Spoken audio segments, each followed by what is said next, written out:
You do take your time. You have read your father's words, I trust? Very well. I shall share with you the third truth. This is the story, the true untold story, of the Great Plague.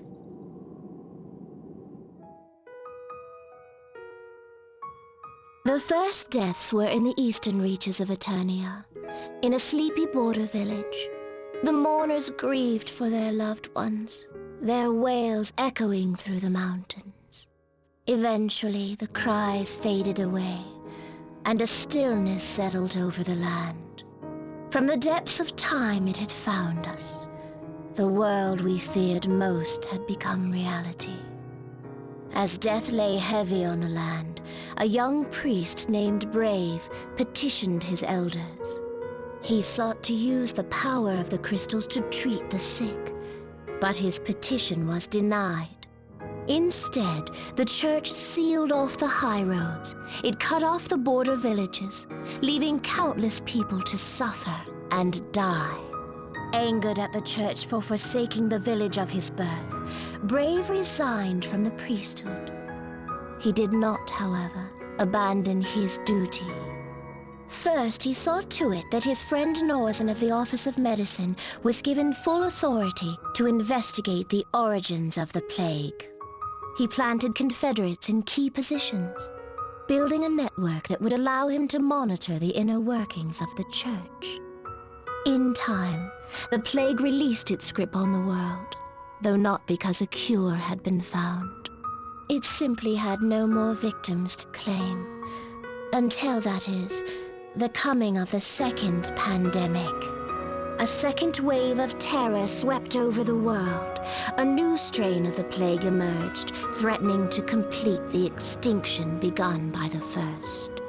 Thus began a long battle which pitted Norzin and his researchers against the deadliest disease the realm had ever known.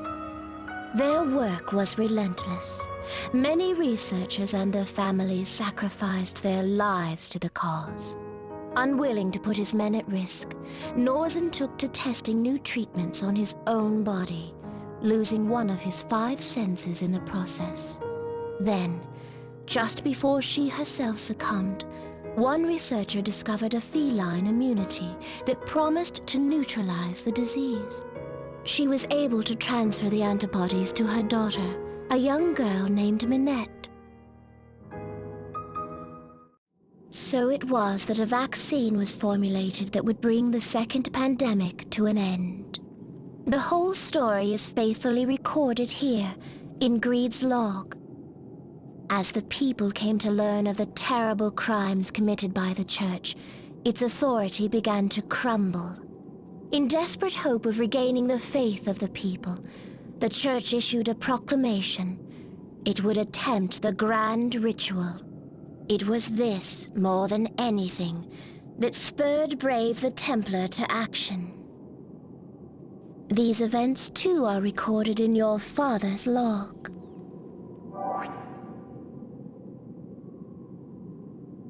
Have you the courage to press on in search of the truth? Then you know where to find us.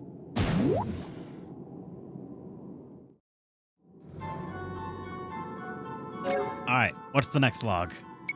Wrong menu. We got 3 more. Alright. It has been 1 month since our handful of ships brought the church the means for its triumphant return from the shadow and from the slow decline consuming it. Our expedition's members were granted tracts of land, ancient titles, such rich rewards from the scant wealth we bore home. It would appear that the church is even more impoverished than I'd imagined. If this is how they dance for such a pittance. In a lonely village in Eternia's east, there's reports of the plague that is spreading now across the world. The Office of Public Health has declared it a global pandemic, naming it the Great Plague. And they call the strain I brought forth from the shrine the Origin Plague. Rumors say that the young Bishop Brave wished to use the Ursula crystal to cure this pestilence. It was an unheard of idea, never dreamed of by those old men who worship the crystal blindly, and will see it turn to no other purpose. Thus, the proposal was ignored. Instead, the church handed down its cruelest order yet. All of Eternia's high roads, were to be blockaded.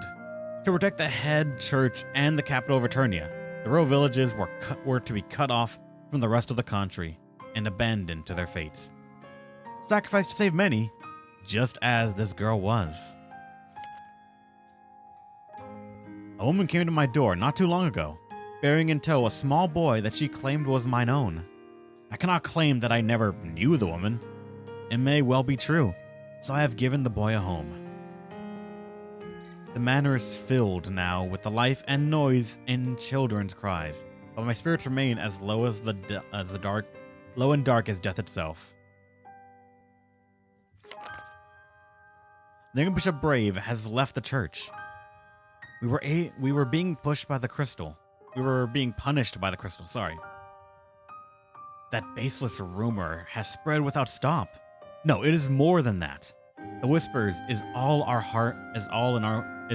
one hears. I can't English at all right now. That whisper is all one hears. Terrified faces all one sees.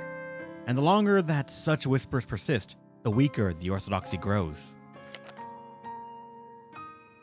With Brave's departure, something seems to have been set in motion. The experts in infectious diseases, including that Norzenema, have been gaining much power amidst the panic. The Office of Public Health now acts independently of both the nobles and the church, carving out for itself a position where external pressures can no longer contain it. No doubt Brave was angry and disappointed with the church's establishment. Their dismissal of him and his ideas might seem reason enough for their rash behaviors. But to those with the eyes to see, it is clear that his reason runs much deeper.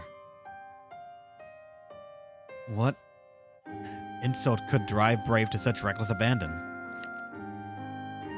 It has already been a year since Dennis's mother left us, and now I found myself met with a potential fiancé, who comes recommended to me by a certain influential figure. Her family ties are respectable, though it is hard for any house to rival mine own. We are the direct descendants of the very first pope of the Crystalism. I fear she may be unhappy and ill at ease moving in the circles which House Genealogia must. June 1st. Brave, the blasphemous usurper. He has seized his opportunity, striking out at the orthodoxy and cutting down the vestal of Earth to name himself Grand Marshal of the new Eternian Duchy, as he would have it be known. Carrying out the grand ritual would be a grave error. There were many, including myself, who realized that. But this... It hardly seems possible that a man could do anything more than attempt to secure his own family and fortune across the seas amidst the panic that has been seizing our nation, keeping them away from such madness as it is seen daily now. It was unimaginable that one would be able to rally his allies and form an army, launching an assault on the church itself and occupying it with no more than 3 airships to his own side. The Grand Marshal is surely finding himself a busy man, subduing rebellions as soon as they erupt, and they do erupt often, working hard to ensure stability for the common people, making efforts to master the Earth Crystal. The other day, his adjutant Kamizumi came and warned us, in no uncertain terms, that the Crystal Guard was not a fan of any rebellious sentiment. And he is the one who cut down that offensive woman. Now both my mansions and my Crystal Guard have fallen under their control. And still, I seem powerless to oppose them.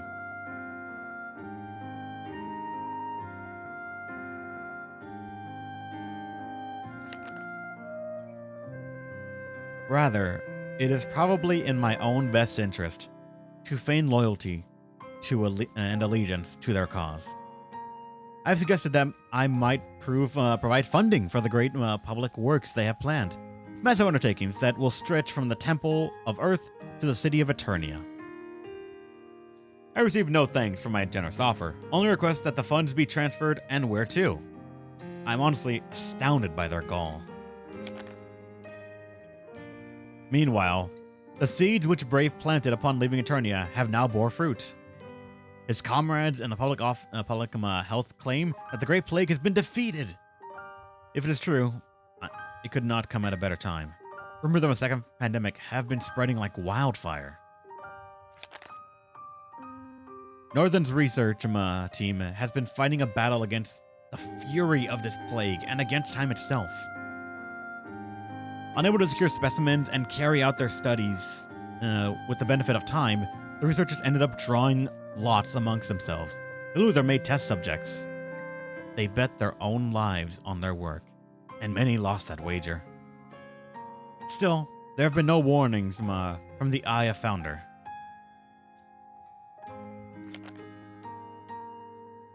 I was granted an audience with Lord Lester, who was appointed by Brave to his high council, and had the opportunity to consult also with Sage Yoyana. The Archduke granted me as a descendant of that sickly man, while Yoyana instead called my forefather a monster. I felt a cold sweat upon my back, faced with this reception. Is this the future I must look forward to? Honestly, it does not seize power in the middle of a global pandemic, as it makes no sense to call it global when the technology is at this level. As horrible as it is, the same as saying the Black Plague, which was obviously from where this game's coming from, did end when with the world, and it destroyed the power of the church. But we were talking about the region of Europe, quite limited to where power centered it for history. I getcha. Next one. I'm getting invested. This way. Did I guess right?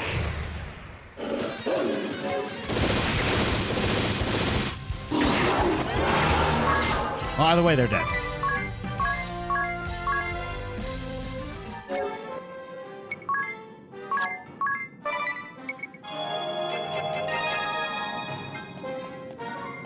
I did guess right. Good. In a way, I'm kind of waiting for this build to finally get me a game over. When that happens, I'm going to try different builds. I'm not sure which one, but I might give the ghost one a shot. Just got to find out how to do it consistently.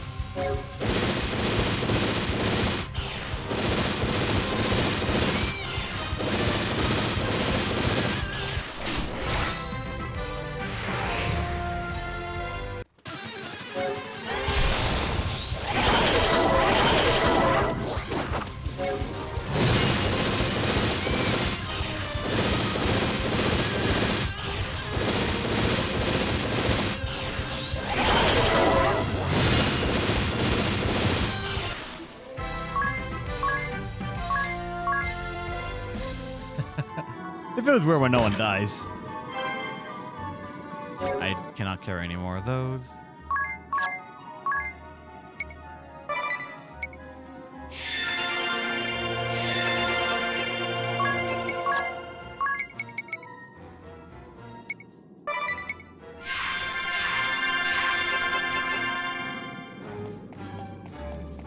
Alright, tell me the next one. Come on, more story time, please. Must you always keep us waiting so? But no matter. The fourth truth awaits you. We shall tell you of the trials of the White Lion.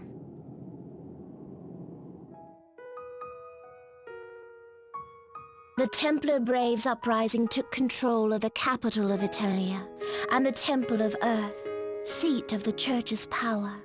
The Church, having lost its ability to govern, eyes now turn to its military might, the disbanding of the Crystal Guard.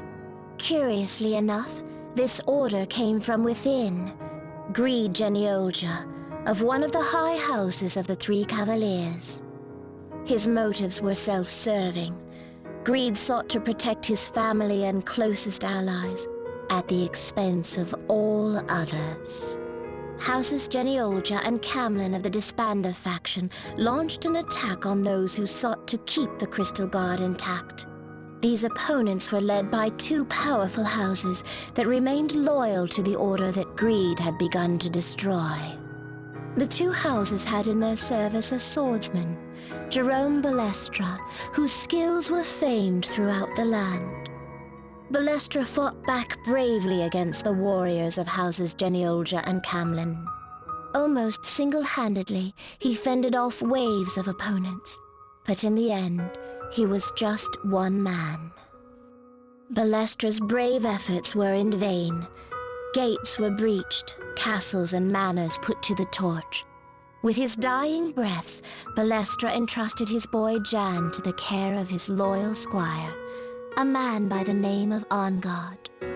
At the same time, a young man named Nikolai, who had been tasked with leading one wing of the attack, gazed upon the hellish scene. Though he had only been following orders, he was haunted by guilt for what he had done.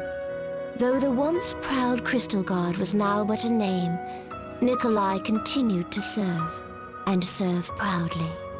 He petitioned the church leaders for its revival, recruiting Jan and other comrades to his cause.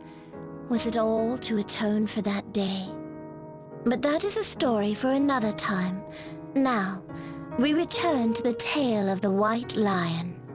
The Genealja and Camlin clans defeated their foes one by one, growing their power through bribes paid for with plundered gold. But disbanding the Crystal Guard had unforeseen and tragic consequences in the neighboring regions of Eternia. Unemployed soldiers turned to banditry, pillaging the villages that had survived the plague.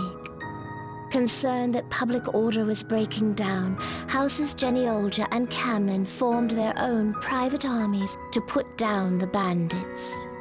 Their armies grew mightier and mightier.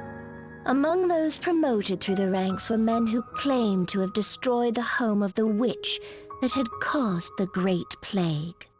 How many villages were razed to the ground to restore the illusion of peace?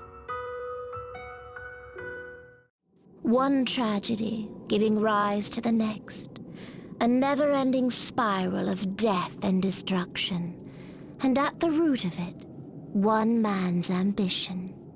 Jan, Nikolai, Bella, so much pain, so much suffering. So much sacrificed for the glory and might of House Genealja. This can't be true. Stay strong, you. You had nothing to do with any of this. But in the end, wealth and power could not buy immortality. The ambitious man, the foolish man, died of a common illness. So ends the story of Greed Genealja. Oh, how he entertained us so.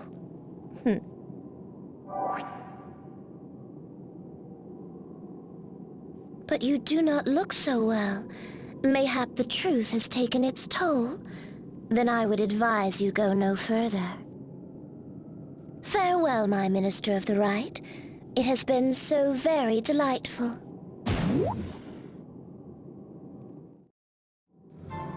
I actually have not seen the movie Contagion yet.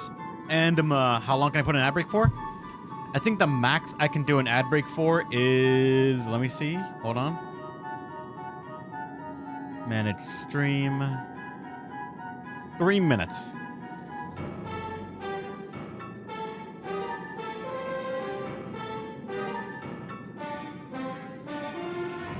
That is the most I can do for now. Actually, that's the most I think I could do in general.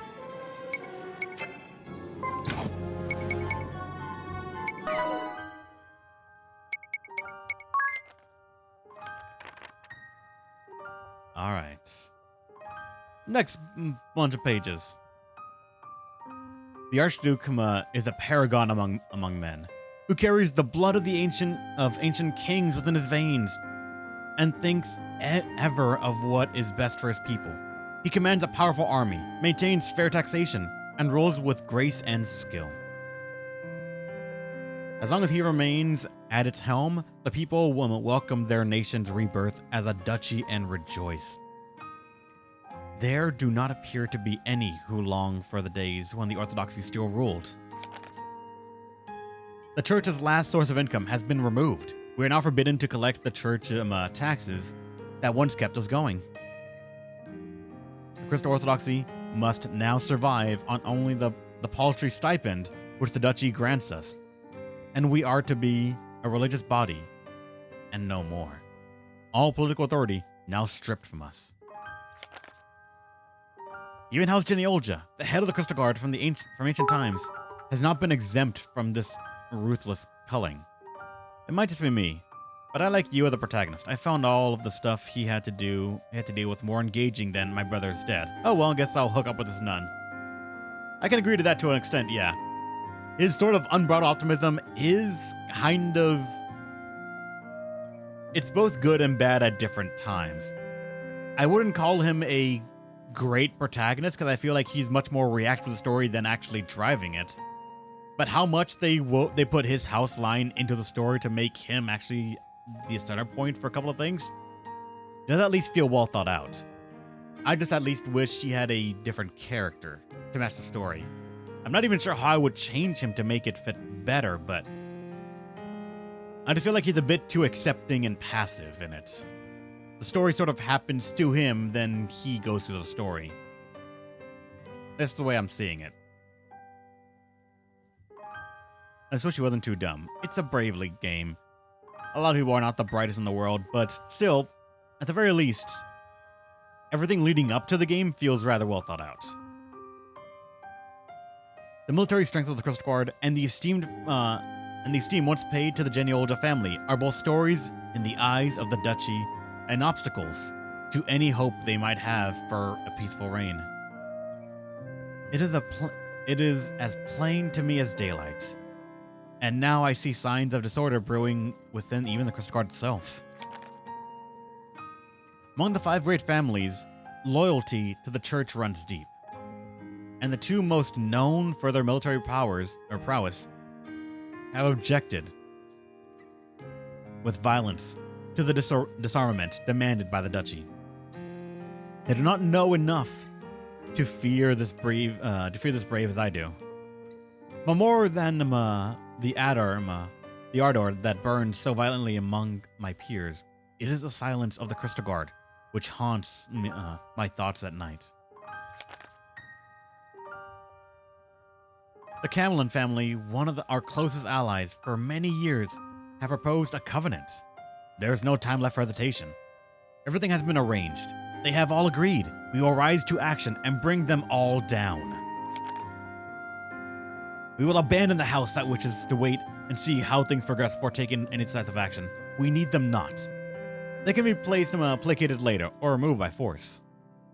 What we must do now is gather more forces than our enemy. All hinges on the question of whether we can carry out our attack before our foes are able to finish their own preparations. A young knight named Nikolai, covered with minor wounds, brought word that the famous leader of the enemy troops, the great swordsman Jerome Ballestara, was dead in battle. It wasn't meant to happen like this. I wished to win in fair combat. His words reeked with such naive discontent. Foolish boy. The flames which engulfed Balestra lit the sky over the mountains, scorching the night with red light. My second son, born so many years after the first, cried the entire night, refusing to be soothed by anything. It is almost as though this innocent babe, yet ignorant of this world, was crying for the sins of a man like myself, who would cast a former friend down without remorse. The fortunes of those of the 2 fallen houses will be seized and war reparations paid out.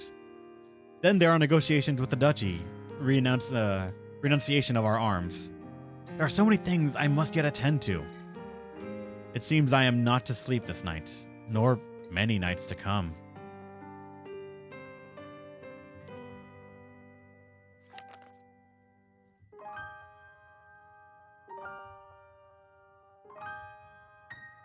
Gone through the years. The Coast Guard has abandoned their arms, which were once its sole purpose for being. The three Cavaliers and every last knight in the Coast Guard now possesses no more than petty titles. People mock us, pointing their arms that still decorate our surcoats. They ask whether the White Lion still has claws. 4 months have passed already since the trials of the White Lion, and the Duchy sends us unimaginable news. They say that House Genealja and House Camelin, as families of influence and power, should take to the hills and weed out any enemies. They even granted permission to raise private armies for this purpose. The many soldiers who lost their lives when the Crystal Guard's numbers were reduced to their current Spartan figures, and especially the many who came from the two great houses, have been taking up brigandry and mercenary work, preying on the ruined villages of the borders, which fell to the Great Plague. It seems the powerful and famed Eternian forces have had difficulty subjugating these bandits, who have far greater numbers, and so private armies have been sanctioned to deal with this scourge. Even if it is true that we once faced one another across the battle lines, these foes we are to destroy were no longer members of the same Crystal Guard. None of the Orthodoxy still owes them for their loyalty men who feel slighted by their duchy, men who know no trade or skill by which to make a living but the art of war. Even the quote heroes who claim to have been there when the witch's village was burned, all have rushed to take up the title of brigand, thief, villain.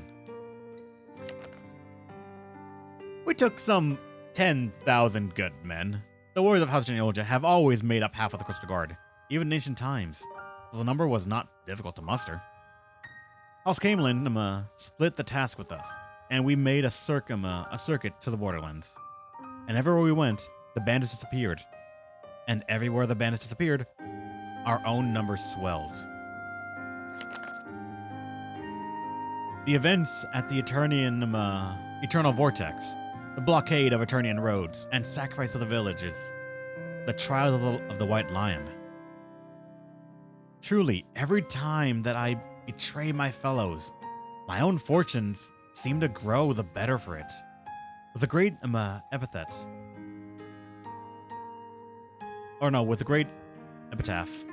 With grace, my grave one day, I wonder. Will I be remembered as one of the greatest heads of the Genealja family has known? And then February. The pain in my back becomes intolerable. And more days than not, I find that my coughing fits have brought up blood. Sleep escapes me and my wits wander more and more often. Even the bright voices of my children pain my ears and stir my temper. My elder boy, Dennis, is blessed with many gifts, and he is a courageous boy. No man could be disappointed with him.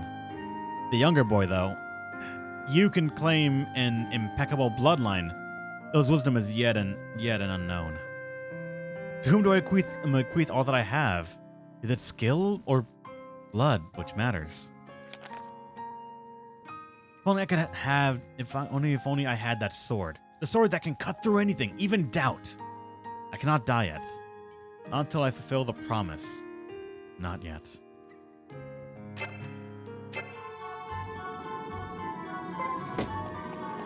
We gotta almost be there.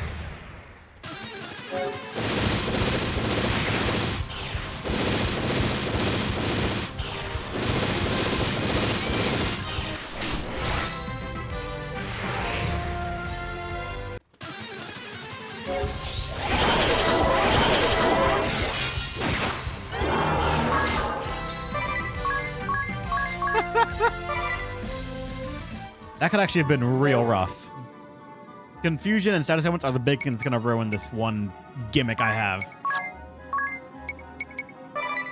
And thank fucking God, the upon death hurt everything, or hold all opponents, is not affected by confusion because they're already dead.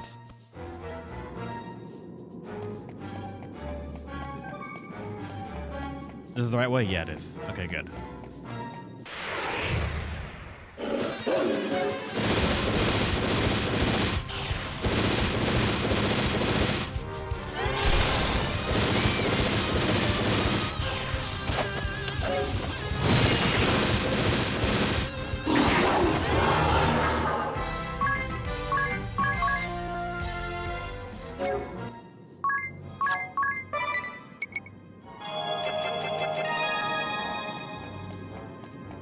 Alright. Yeah, this way. Alright, we're not there yet, but we should be near the top at least. Wait, I remember this blade. The Sword of the Brave. I expected you sooner, but you have come, despite our warning. You need not explain yourself. When the truth sings, who can resist its siren call? Let me tell you my story. I am a presence once known as a yokai. What does the word mean? Nothing to me. I am I, nothing more, nothing less. I belong to and am beholden to no man. I have but one desire, to change this world we live in. Only those who have achieved true growth can lift the world to a higher plane, the next layer. So has the tapestry of history been woven, and so it shall continue to be. True growth means accepting all within you, seeing through the lies you tell yourself, and becoming that which you were meant to be. In that sense, one could also say, the more that is sealed away within your heart, the greater and stronger you might still grow.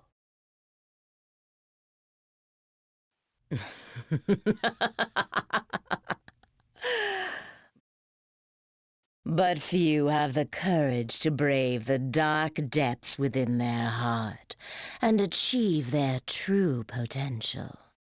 Many have tried, and most have met with fates worse than death. Oh, but there is one heart I've yet to peek within, isn't there? Let us see what you are hiding from us, Idia.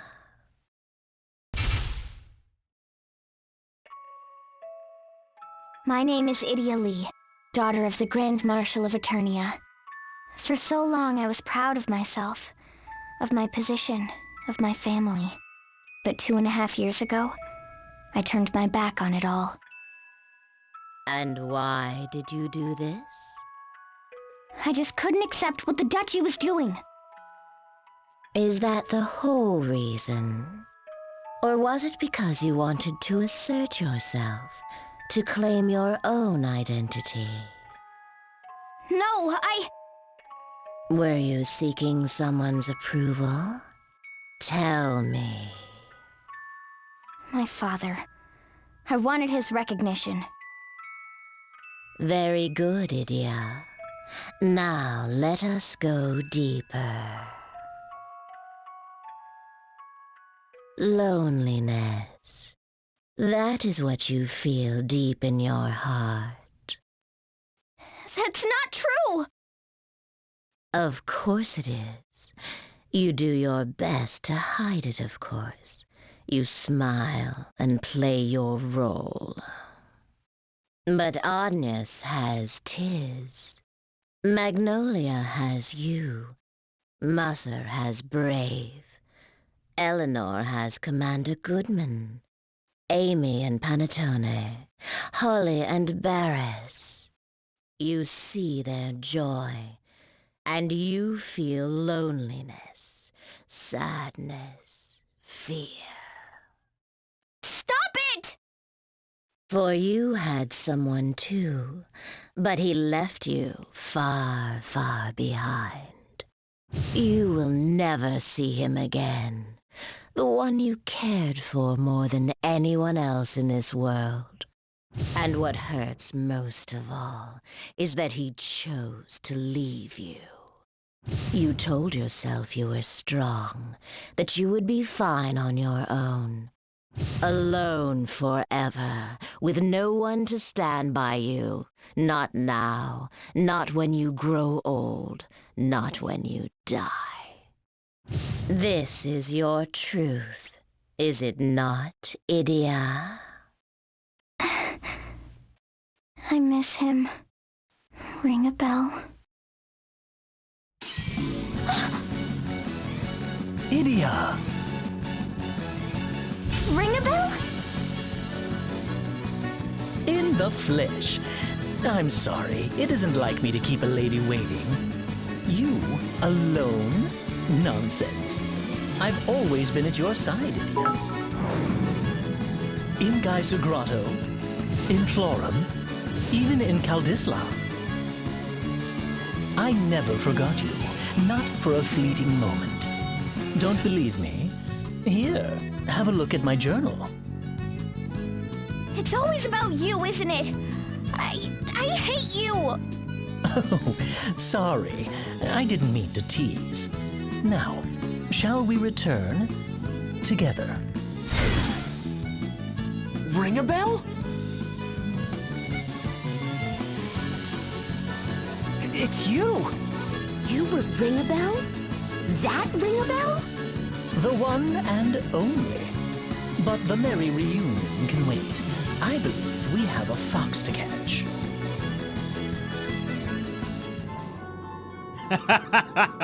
Okay, that was good, actually. Just bring about coming out of nowhere, saving the girl. God damn him. And God bless his fucking heart. Okay, no more journals given after that. We are just about to go fight, I guess. How did you get there? Who knows? It was cool, though. And that's all that matters in those moments like that. That's oh my god!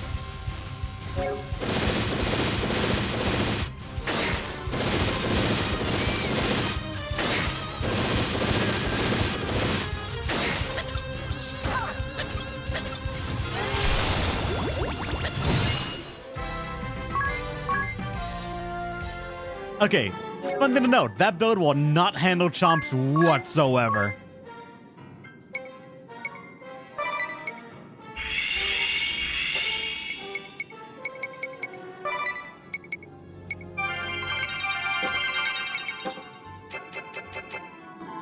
I don't think I would have been able to really kill them, but hey, we learn.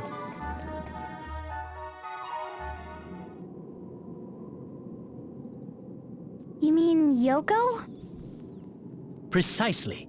Locked in battle with the Plains Wardens, my comrades. Plains Watsons? What are you even talking about? I suppose now is as good a time as any to explain. I am forbidden from divulging classified information, but I will tell you what I can. We Plains Wardens are, as our name implies, the wardens of many and myriad planes of existence. That didn't quite clear things up? Allow me to elaborate. The tale would be best heard from Yoko herself, but this is one truth that fox won't be so generous about sharing. She spoke of a wish to change the world, yes? To make it a better place? She lies. She exists only to create chaos and to revel in it. She uses our guilt, our sins, real and perceived, to achieve her nefarious ends. Do not listen to her deceitful words. Growing as a human being is about more than dredging up old fears and traumas. After our encounter in Geyser Grotto, I contacted my superiors. Apparently, Yoko has been designated by our department as an S-rank malevolent spirit of concern. It would seem she's been lurking on this planet for 4.6 billion years, give or take. Are you sure that information isn't classified? The point is, I intend to defeat her and close the book on her villainy. But I'll be needing your help to chase her down, my friends. Of course. You can count on us. But just look at you. A plains warden. Whatever that is, I guess you're moving up in the world. And you'd expect any less from me? Now, let's go catch this fox by the tail. No matter what the cost, I must defeat her. Yes, I must, so that none need lose another of their loved ones again. Alright, that's probably the last of it. Of these things. Because this is the room right before we fight DeRosso.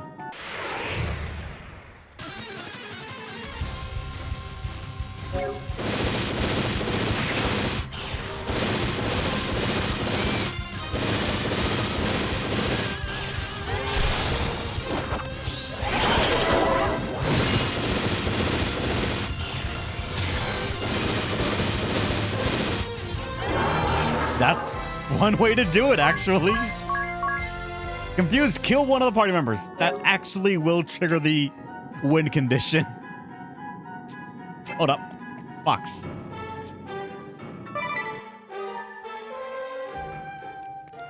Ah, that was simply scrumptious. My road has been a lonely one. It is comforting indeed to dine in the company of friends once more. Here's your coffee, Sir Ringabel. Thank you, my boy. Harina Mountain Blend. Ooh, these are fine beans indeed. Well, I think I'll clean up. Care to help, Magnolia? Oh, of course. You keep rubbing your arm. Has your wound healed? Oh, more or less.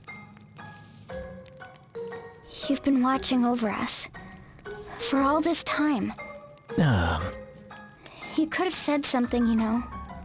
He could have told me it was you. Would it have killed you to come out and say, "Hey, Idia, I'm back"? Well, say it. Say it already! Well, what are you waiting for? You too, old friend? Just say it, Ringabel. Yes. I should have said it much earlier. To all of you. I'm back, my friends. There. Was that so hard? Good to have you back, Ringabel. I should say something to Agnes, too. She'd like that. I know she would. You yourself. What are you doing there? Her Holiness is in the bath. She asked me to take her calls. But then suddenly I had these bad stomach cramps and I had to run to the restroom. Yes, it was a close call. Ah, what am I saying? It's not important. What are you doing with Idia? Well, wait, that voice from my dream. After the Kaiser attacked, I was gravely wounded, delirious. I could scarcely move. Fear not, I shall protect them, the Grand Marshal and Idia both. That voice was... That's quite enough, friend. I'm not interested in your, or any man's, dreams. Moving on to matters of greater import. Did you say Agnes was in the bath? Yes, what of it? Oh, well, this is a matter of the utmost urgency. I repeat, must speak to Her Holiness at once. And don't switch the camera off. To her side, quickly, man. Camera? I don't understand. No, wait! Shall I put a muzzle on you, Ringabel? Aha, forgive me. It was an innocent slip of the tongue.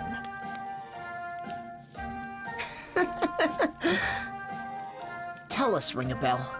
After all that happened, did you find the world you were looking for? Why, yes. Yes, I did. Wait a minute. The chasm disappeared, right? So how'd you get here? Now that's a long story. I'd be interested in hearing it. And hear it you shall, my fair lady. You see, I wanted nothing more than to protect my dear Idia here. And so, Then why didn't you show your face? Why did you hide from me, you heartless pig? yo, whoa, let go, Idia, mercy, mercy. Huh? You? What's the matter? The croissants! The ones I set aside for breakfast, they're gone! Idia! What? I didn't touch them. And with that, let's get going.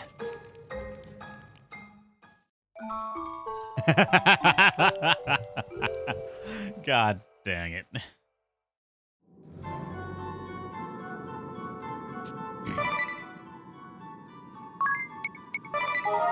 All right. Attempt number 1. I can almost guarantee this fucking excuse of a build I have is not gonna last. If this does not work, we have to fall back to something else. I am maybe gonna try the ghost build, but I genuinely do not know what that takes. I know 3 members have to be ghost and the one just like not die, but I don't know. Got the chest. What's in the chest then? What's in the box? Safe steering. What's that?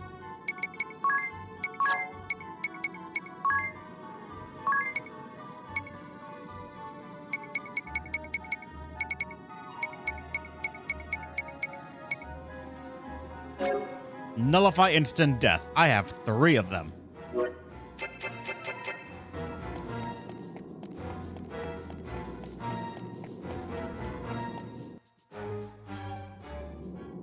Late as ever. Foul demon, prepare yourself. Prepare myself? For what, little man? When last I saw you, you were down below, cowering in terror. Cowering? Hardly. Anyhow, I've returned, and I've brought my friends. Ring-a-bell, your wounds are still fresh. Leave Yoko to us. That's right. You've done enough for us. It's time we returned the favor. Right! Ring-a-bell, you provide backup, okay? Monsieur Plainswarden, stand back and watch a ball buster in action. But this was supposed to be my time to shine. All right. Go get her, and know that you have the best backup any dimension has to offer. Now, is everyone ready? Just let me rethink this. Okay, come back later. No. Let's fuck this up. I am alone. I belong to no one and to nothing. I have no need of names. But you may call me Yoko, the yokai. You wish to hear the truth. Then prove yourselves worthy of it. Claim it with your own strength, and the truth shall be yours. Alright, so first I'm actually going to be rather conservative on this whole thing.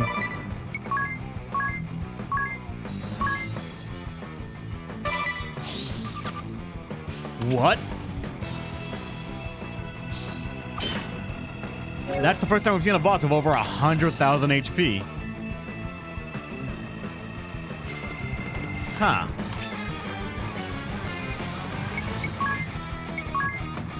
Wait, also, no weakness to anything else. Shit. Well, alright then. Let's see what happens. I vow to protect you, no matter what. What? I'm on auto, good sir.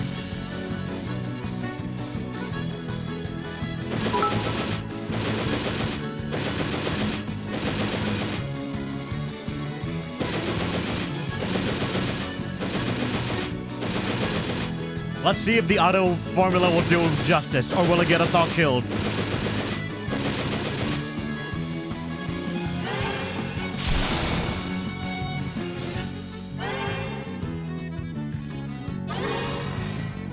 What the fuck was that?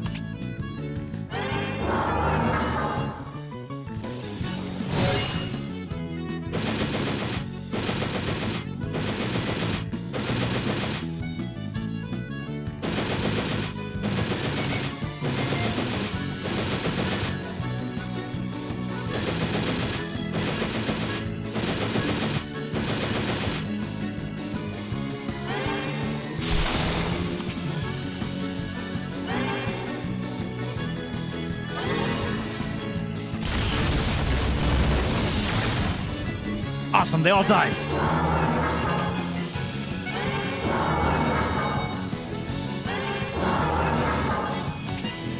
It's all coming together. I believe it's my turn.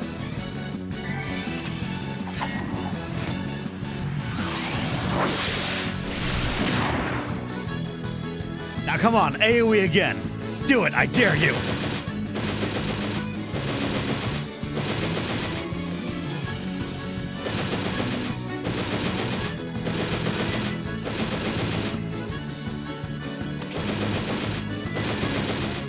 I hate that it's working.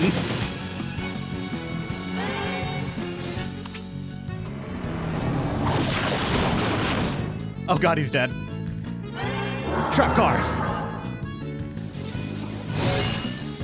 You, Geneolja, scion of the ambitious man. You struggle to free yourself from the weight of your family and its blood-soaked past. You, Geneolja, son of the villain who unleashed the Great Plague. Spawn of evil. How many lives has your great house ruined? Your family, friends, benefactors. How many fates have they twisted? Yet still you fight on, certain of your cause. Fight on, spawn of evil. Fight and carry on your legacy of sin. Shut up! Founder is Founder! And my father is my father! They have nothing to do with me! Yes, yes. Deny your past and bring about a revolution. That's not what I mean! Oh, but you sound so much like them. Dreaming of revolution, burning with ideals, and drowning in sentiment. Like father, like son. Enough! And then he goes first. If that killed, that would have been appropriate, but no. We need her to kill herself by attacking the party. If she kills 2 people, it's over, I think.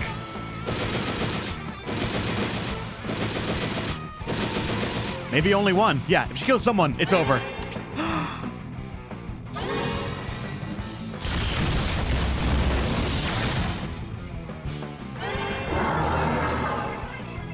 You are strong. You would bear witness to the final truth. Then go forth. It is yours for the seeing. And only Edea gets experience. After so long of her being always the one to fucking die in a fight, she's the one that stands tall.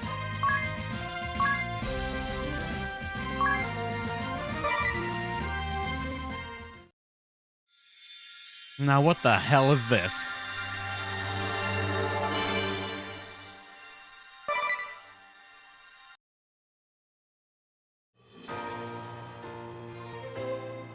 Awaken. Oh, look at them.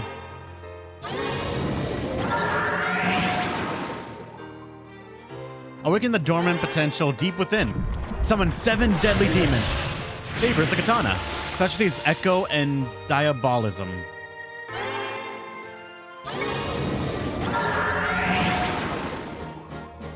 B in HP and Strength, A in MP, Intelligence, and Mind. That Vitality is actually not bad. And yeah, Katanas are S, but everything else is B. That's actually a shockingly good class.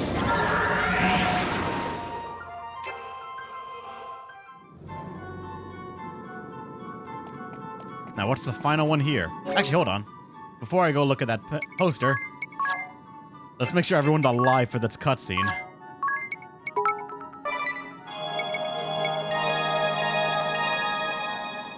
Level 2 abilities of yokai ASAP. I will. Give me a fucking second. I only just got here. Where's the yokai?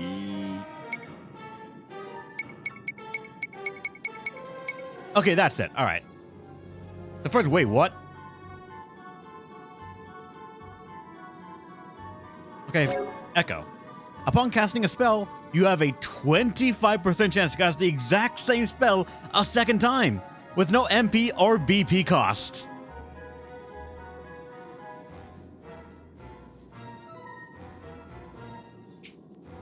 I have an idea. Wait, hold on, no, hold on. First and foremost, I need to ask a very, very targeted upfront question. We already know that, oh shit, sorry. The game has some issues. For example, the Bloody Shield, you can have multiple hero shield because the game does not check on the offhand that you have dual shield equipped.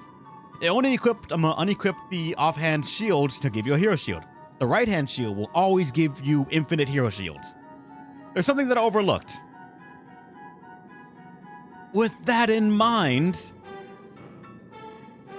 can this cast off of itself? Because it does not say anywhere here that it does not sanity check itself.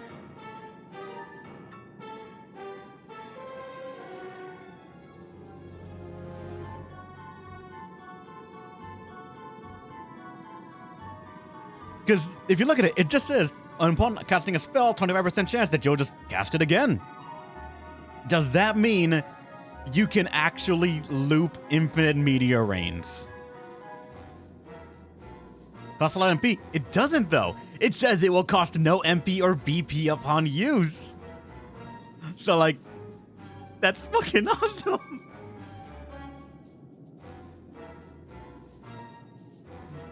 Chucks with no data. Damn it. We must science. Diabolism. Level 1. Summon Asmodeus and wield the power of level 1 Diabolism. Lust and Thundaja. Alright. Raise my... That's what it is! That's what it fucking is! Raise the maximum attainable job level from level 10 to 11. That's why this shit's right here. Disguise. Avarice and Blazaja, Sloth and Fire Raja, Wrath and 3 Blades. There's Echo for everything else. Happy belated Thanksgiving. Neo, how's it going, dude? Happy Thanksgiving to you as well, my dude. My throat hurts a bit right now, but this is fucking amazing. Then Obliterate. Cause instant death at the start of... What? Cause instant death at the start of battle to targets 20 or more levels lower than yours. Battle rewards including money, experience, and job points and items will be obtained as usual. Bosses and certain foes are immune to this effect. Yeah, no shit. If even a single foe is defeated by this effect, a consecutive battle challenge will not be available. Oh. So it's a way to cheap grind, but you cannot exponential grind with it. Alright, but first off, now that we know that every job has an extra level, Light Bloomer. Maximum HP, MP, physical attack, physical defense of each job raises by 1% for every job you've mastered at level 10. Oh, man. That's great. But none of my jobs have flexibility to actually include that skill. Fuck. Wait, it's Spellcraft level 5. Enable the use of Spellcraft level 5 Nova. I assume that's the Spellcraft level, or like version of Meteor, right? I've not seen that spell anywhere. Huh. Oh well. Nova isn't as good as some Rain. Ally then enemy. Okay, fuck that then. Achilles Heel. All attacks targeting a specific monster's family's weakness will always hit for critical damage. Damn, that's good. Too bad we're just a fucking bunch of people that have axes. Then Bloody Wolf. Assume an offensive wolf stance while increasing your physical attack and magical attack to their maximum possible values. Huh. Instant max stats, or max buffs. All magic level 7. Fate. I have not seen Fate anywhere, but alright. And then Status Barrier. I assume that's just like a way to make stuff immune to statuses. Pretty good, I guess. Meow to the max. Oh, god damn it. Increased damage dealt by all Catmancy and Cat Mastery moves to 150%. That's not bad, but I don't think I'm going to have a team for Catmancy. Bloody Wolf is why I kept Adia as a fencer in the endgame. Bloody Wolf plus Falcon Claw murders everything. Thank you for the 5 bits. You're awesome, man. Brad Mage, Chain Spell.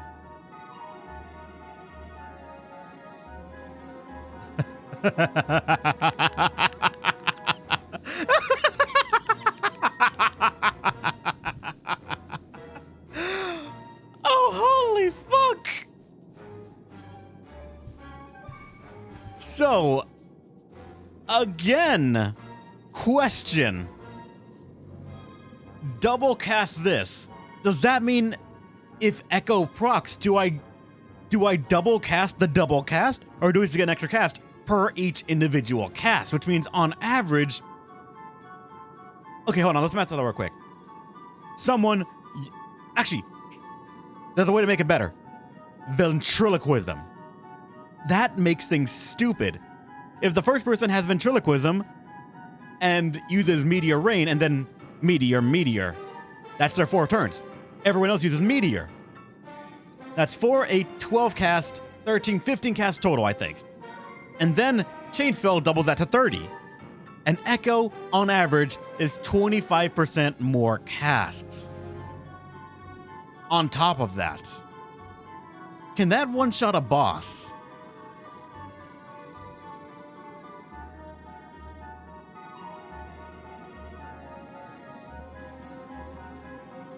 Remember last time I used Ventriloquism? Yes, I know. We're not going to use heals. It's going to be entirely a YOLO kill the boss if it moves.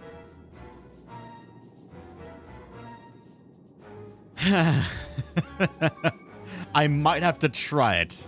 I see you want to end Lux and Dark. I mean, that's busted. Prince of Thieves. Steal a rare, typically unstealable item from target enemies with a 20% chance to discuss. Oh. Wait, so every enemy has a item that can be stolen, and does that mean that every enemy also has another item that is normally unobtainable unless you use this skill?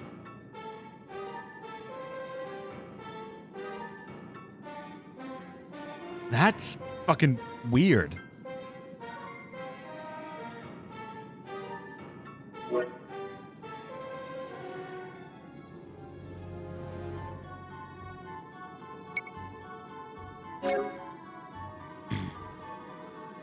There are 3 boss only items. Ah, fancy.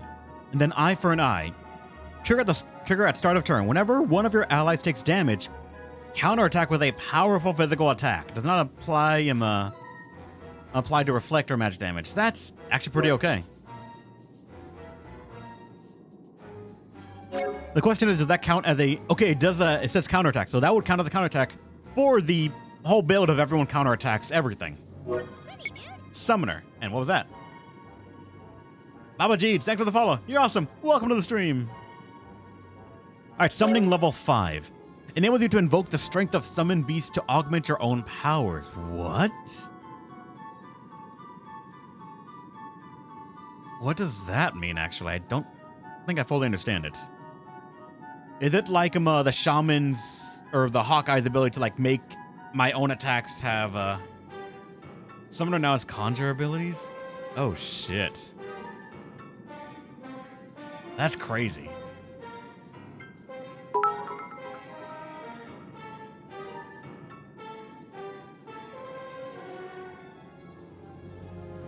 Yeah, that's actually really fucking scary.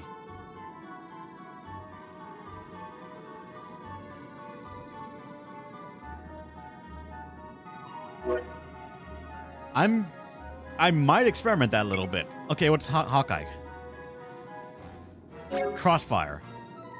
Has a 25% chance of following up with an attack when an ally inflicts damage upon an enemy. That sounds alright, actually. That sounds that sounds okay. How would you abuse that, though? Oh, I'm a fucking idiot. If I give that to everyone I have right now, my entire build is on smacking people with axes. That can work on every proc. So every time someone has a hit, there's a 20% chance that someone's going to jump in and just swing 4 times with an axe. Because we're quad wielding. That can work. Pie store, really? Tosses 4 pies at random enemies, with each lowering their different attributes. Physical attack, physical defense, magical attack, magical defense, 25%. Multi-target and random. Alright, I guess. Good skill, but alright, I guess. White Mage gets raise all. Well, ain't that fancy.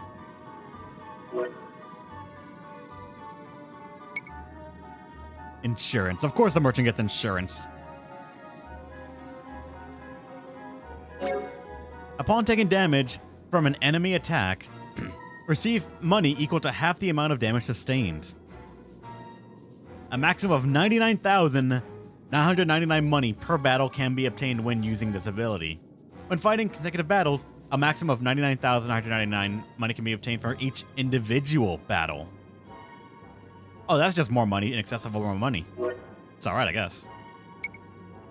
Black Magic level 7. They get Flare. Oh, you actually can get the flare that we see in the cutscene.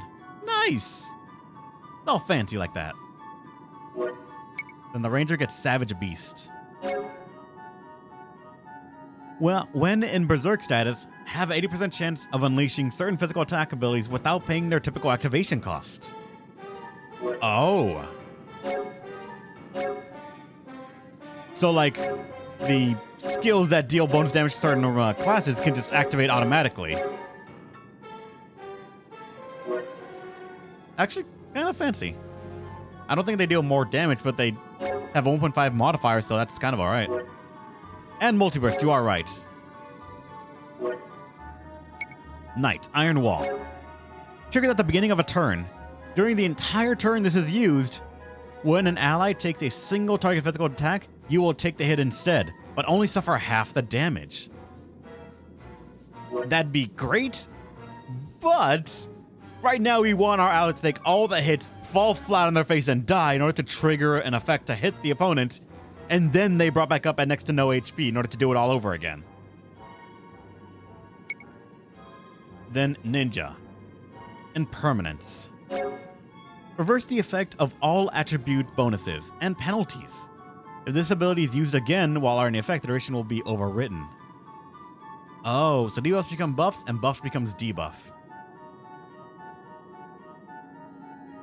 The upper and lower limits for attributes are 150 and 75% respectively. So you cannot go to 150% and then turn that into a 50% debuff to the opponent. Alright. I can see a use for that, actually. Auto Undo. At the end of each turn, your HP and MP will revert to the previous turn's values. That cannot be triggered when KO'd, or when it will cause HP and MP to be reduced.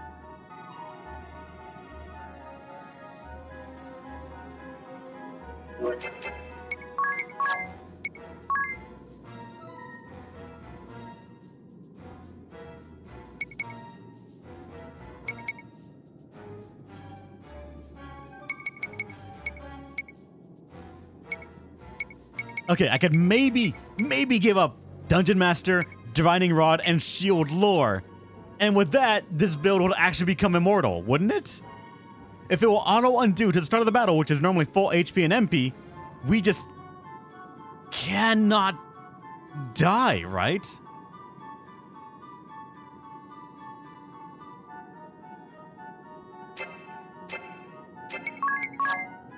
Like with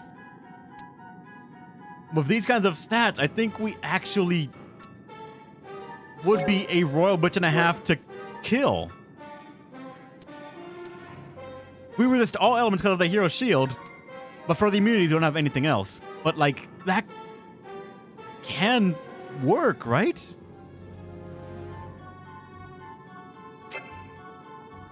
Yeah, if you die, you're dead. You're just sort of gone. But that could be stupid.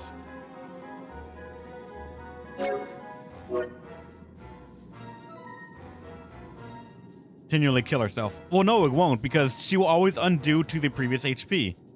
But, as clearly states, it will not undo if it would put your HP lower than what it is. That can all be triggered when KO'd, or when it would cause the HP and MP to be reduced. So it will only go up. It will only put it back if it's going to be increasing both of them. If not, it just won't proc. So that can work. And then Monk. Crouching Tiger. Reduce all allies' BP by 1 and deal a crushing physical attack. 4 times damage.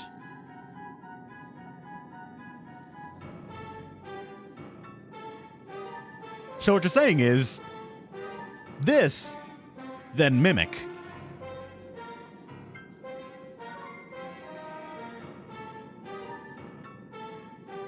Yeah, just that and Mimic. Everyone mimics. It also said MP. Yes, Monado boy. Yes. So again, Edea, our resident necromancer, if you want to call it that, would always get our MP and BP back. We could infinite meteor rain. Yes. The problem for that one would be entirely BP. We have nowhere to sustain it. It's a kill it all, or they have 4 turns to kill us. That's the only downside of that. Though theoretically, everyone with auto undo would make sure that they put their HP back to full, so unless they're one shot, it would be self-sustaining. There's a lot to think about. Valkyrie has quickening. The time delay between execution of jump-based abilities and the resulting attacks will be reduced by 1. So jumps, which come back during the next turn. How does that interact with jump? Does that mean it's instant, or does it only apply to, like, high jump and super jump?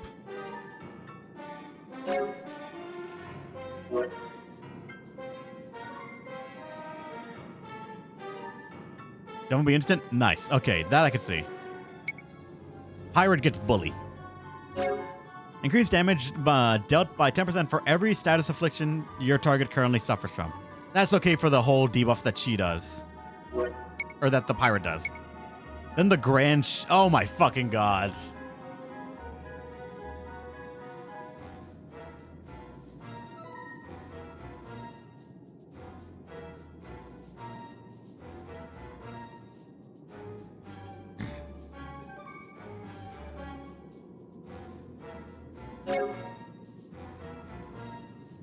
Raise all targets' physical and magical defense by 25%. Multi-targets 5-turn duration. That's alright. It matches with Hearts on Fire, but it's physical defense and magical defense. I can see that.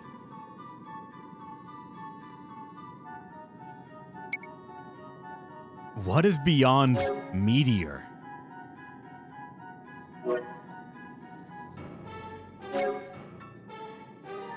Quickga. What's wrong with Haste? Hastaga or Hasteга. That's fine. What's Quickga do? Meh. Meteor Rain of the Pinnacle already. It's fine. Then Dark Knight. Funeral Pyre. Sacrifice 30% of your maximum HP to unleash a dark-based physical attack that deals more damage the lower your target's BP. From 1.25 to 6.25 damage. Huh. That could be interesting. But the problem is, the opponent's BP would not realistically go down that far. Only certain bosses are scripted to do that. Unless you have a way to reduce the opponent's BP, like with the Kaiser, I believe. Only once every couple of turns. Guardian, Twin Souls. Gain access to both some character's abilities when possessing or being possessed by another character. Excuse me? Abilities cannot be used if the possessed job level is insufficient, and using spellcraft or tongue requires the corresponding ability. So if I possess another person with a different class, I can just use their abilities as if they were my own for the time being.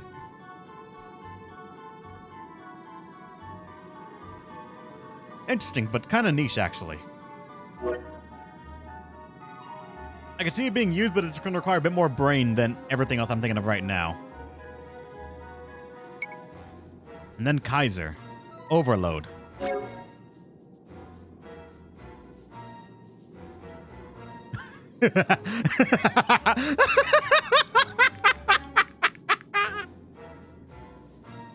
All attacks will hit for critical damage.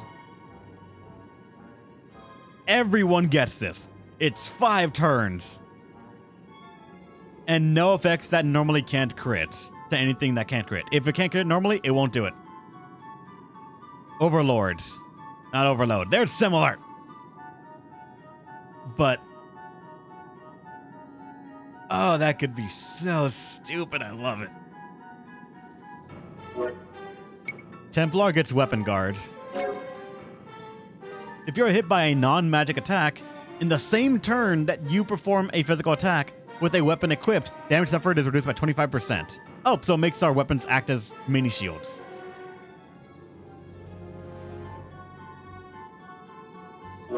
It does, I think.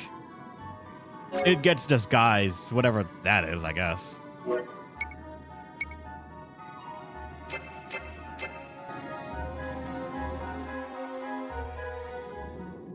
Late again. Although measured against my own eternity, 2 decades is barely the blink of an eye. In that sense, you are ahead of your time, you Genealja. To tell the story of Founder, we must go back far, far into the past. Yes, this is a tale from the far side of time. One day, 2 people came sailing in on a glimmering ship. I took quite a liking to these travelers from another world. I guided them through this world of ours as they sought a way back to their own. None of us foresaw what would happen next. It happened in a laboratory on board their vessel. A rare disease from their world somehow became mixed with a deadly illness from ours. The seeds of what would come to be known as the Origin Plague multiplied at breathtaking speed, spreading beyond anyone's control. If left unchecked, the plague would claim all life on this planet, everyone I loved. So I took the seeds of disease within me and begged the 2 to seal me away. And then I slept. Months and years and centuries passed. For 1,000 eons I slumbered. In time, the people came to believe that the cave in which I slept housed a god. They built a shrine at its entrance. The dynasty that built the shrine prospered, built a mighty civilization, then fell, as dynasties are wont to do. Through it all, I slept, forgotten, until some 24 short centuries ago.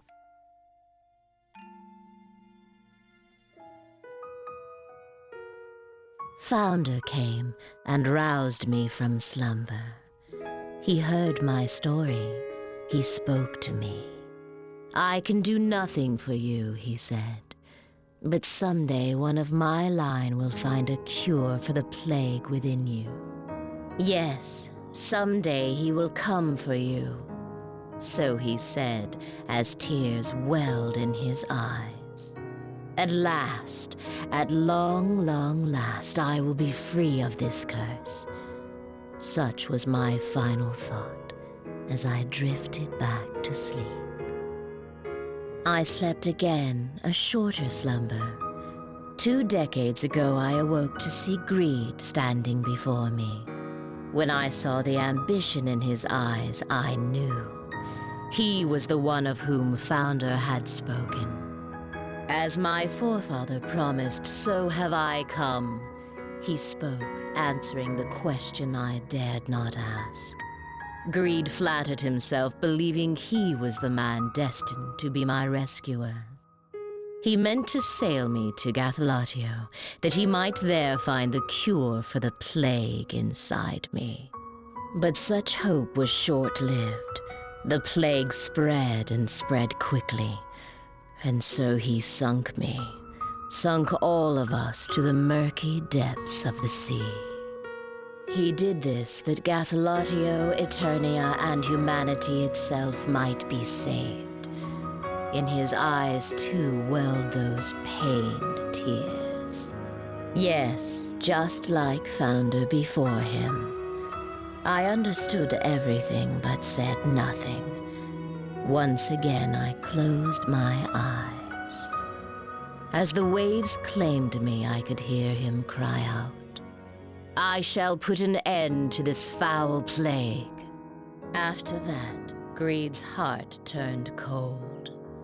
Kindness, human affection, such emotions were lost to him.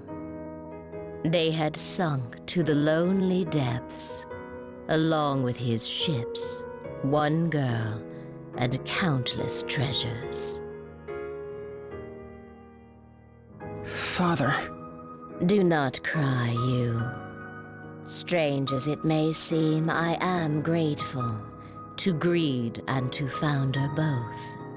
Because of Founder, who woke me from slumber, I was able to learn that an old friend was safe. And Greed's heartless decision did help bring the second pandemic to an end. Greed and Founder, 2 men of ambition. For better or worse, they changed the course of history and shaped this world. Now it is your turn, you. Yes, I will be watching with interest to see how your chapter of history plays out.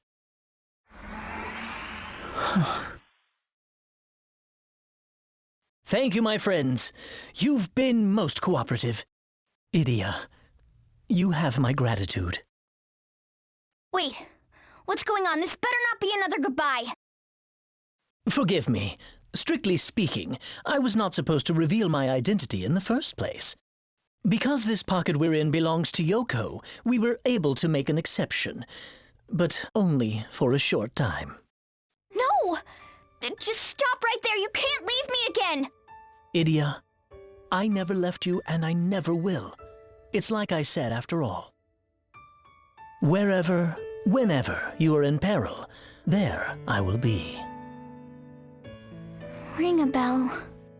But before I go, I have a task for you, Magnolia. Me? What would that be? Yoko, with her unearthly powers, held sway over the sins of mankind. But now that she has left us, these sins will be unleashed, free to run rampant over our world, in the form of fearsome beasts. Oh, je comprends. Say no more. I've got it under control. As a ballbuster, protecting the peace of Luxendark is my sworn duty. We shall find these beasts of sin and destroy them when we do. If our information is correct, the beasts slumber. They sleep in great monoliths, stone monuments scattered across the land. Ah, and Tiz, I have a special request for you as well. Of course, anything you say. Tell Her Holiness Pope Agnes that Ringabel sends his regards. But I fear all good things must come to an end. And now I'd best be on my way. Ring a bell, no! Fear not, for we shall meet again. Till then, my friends, be well!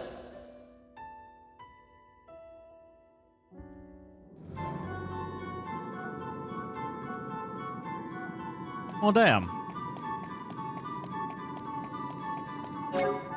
Alright. Let's get out of here.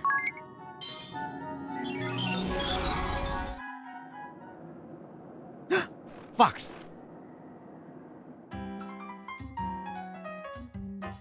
You sneaky son of a bitch.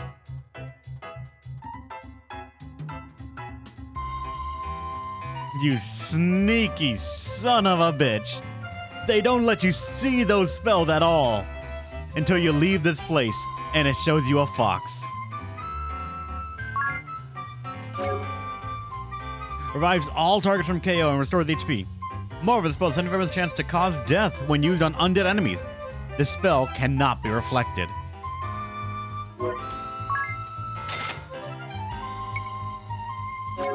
Deal major fire damage to all targets. The spell cannot be reflected. Yeah, we don't fuck with that, but I get it. Raise hit counts by 100%. The spell cannot be reflected. Alright, Jinkro says, Summoner was my favorite job in default. But it was so shit, it was hilarious and depressing. And second, it is the most broken job bar none. It heals hard, it kills hard, it debuffs hard, and it buffs hard. It practically mitigates many other jobs worth them single-handedly. That makes my heart sing. It's unfortunate that I will never see the full power summons to see just how awesome that job is. Yep.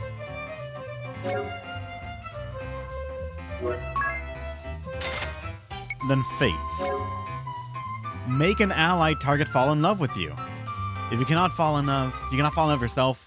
If modified with the spellcraft terrain, targets may fall in love with combatants other than caster. So with that, you can force an opponent to repeat spells that you have done.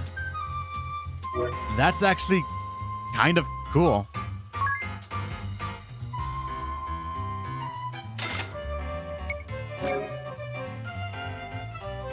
Protects the target from all status ailments.